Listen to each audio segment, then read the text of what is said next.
And we're back with more Ohio Weddings, and today I'm with Jean Neuhart from Weddings from the Heart, and today we're going to talk about some cost-cutting tips. Yes, Julie, every bride and groom, regardless of what their budget is, they like to be able to make the most of what they have to spend. So whether it's certain areas or just across the board, there are many ways for them to be able to make the most of their money. Yeah. Now, where would you say the biggest component of the spending actually takes place? Of course, it is the reception, because the reception has the majority of what is going on in the day, plus everything that is reception-wise practically is affected by the number of guests that they have. So that number can fluctuate greatly, whereas the ceremony, pretty much the cost of the ceremony is going to be the cost of the ceremony. There are some variations, but the biggest cost factor is the reception. Okay. Now, as far as cost cutting, maybe in the flowers area, what would you recommend maybe that they can do some cost cutting? Definitely in the flower and decor, choose seasonal flowers. If they're in season, it's going to be less costly. In your bouquets and arrangements, rather than having a variety of flowers, choose only one or two types of flowers. Also, rather than wanting specifically this type of flower and that type of flower, let your florist know, well, I want this kind of feel to my arrangements and my bouquets. I want these color schemes. Give me whatever flowers are going to be the most cost effective. Also, another good way is to let your florist do a market buy. If your locale has a flower market, the florist can go there and just pick out fresh flowers that are going to work with your color scheme and the style of your wedding and will be less costly. Wow, that's some good tips there. Now, what would you say as far as you were talking about the reception being the biggest component? Yes, now, yes. in that area, where could they do some more cuts?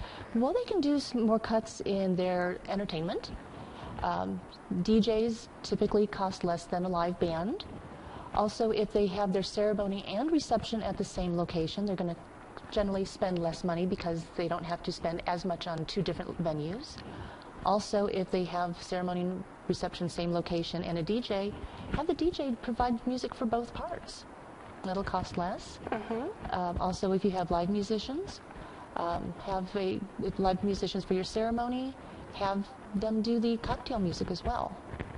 And in the area of music, particularly with live musicians, have a smaller combo. Rather than a 9-piece band, have only a 5-piece band. Or instead of a string quartet, have a guitar flute duo or a trio. It'll definitely save money there. Now, what about catering? What can they do maybe more so in the catering area to maybe cut some more costs? Well, the biggest areas or ways to save money in that part of the reception is what type of foods are you offering? Fish typically costs more than beef, which costs more than chicken, which costs more than pastas. So think in that way of what am I serving? However, if you really want a more pricey type of food, for example, you really want to serve lobster, instead of serving lobster tail, serve lobster puffs as an appetizer, or maybe have pieces of lobster over a bed of fresh greens as your appetizer. Where you still have that lobster, you still get that wow, but at a much lower price. Well, that is just great. Now, as far as maybe some of the other areas that you would think of as far as what could couples skip? There are things that couples can not have and guests aren't going to mind. You don't have to have favors. Those are totally optional. And most guests are not going to miss having a little box of something to go home with. Also, you don't have to have programs. They don't have to have menu cards. Those are nice, but they're not necessary. Now, as far as like save the dates or programs, what is your thoughts? Right. Save the dates unless you are getting married on a holiday weekend or something where or typically where your guests are going to be doing something else that time of year, holiday weekend. It's really not necessary. Now, what other areas would you say that they might be able to do some cost savings as far as maybe recycling or? Definitely reuse, recycle. Reuse floral arrangements from your ceremony at your reception. Use your bridesmaids' bouquets as decor, either in centerpieces around your cake table. If you have a escort card table, just reuse the decor there. Also, after the wedding, it's like we have a lot of things accumulated. If the bride really doesn't have her heart set on saving her wedding gown, there are places that she can donate it to, such as bridesagainstbreastcancer.org, and there's bridesacrossamerica.com, where she's not getting money for the dress itself, but she does have a wonderful tax write-off because it is a donation. Also, if she does want to resell it, there's eBay, possibly consignment shops in her area, Craigslist. So those are ways that she can resell not just her wedding gown, but other wedding accessories. Also, weddingbee.com has a classified section, and ruffledblog.com has an area for recycling.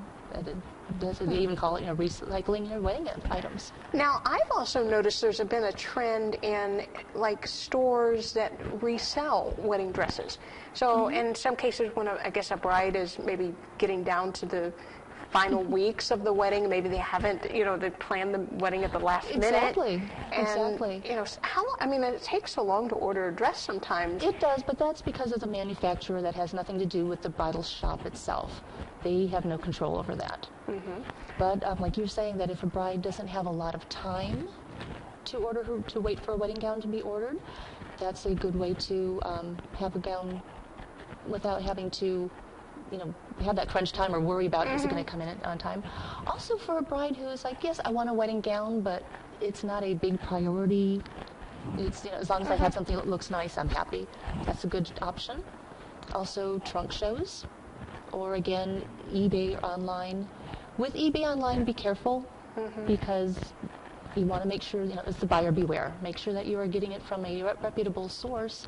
Also, because online, sometimes sizes aren't quite, and you may get it in as maybe way too big, way too small. So it's an option, just be careful. Yeah, they really have to be careful for, even some of the foreign manufacturers that have gowns and they're not what they say they are. Right, because once you buy it, returning it is just about impossible, sadly. Now, can you tell us about your website, where they go to get more information about your company? Oh, sure. My website is weddingsfromtheheart.net, and I can help with as much or as little, or if they just want some tips on where I can save, or whatever help they may need. Okay. Well, thanks, Jean, for coming on today. You're welcome. We will be back with more Ohio weddings.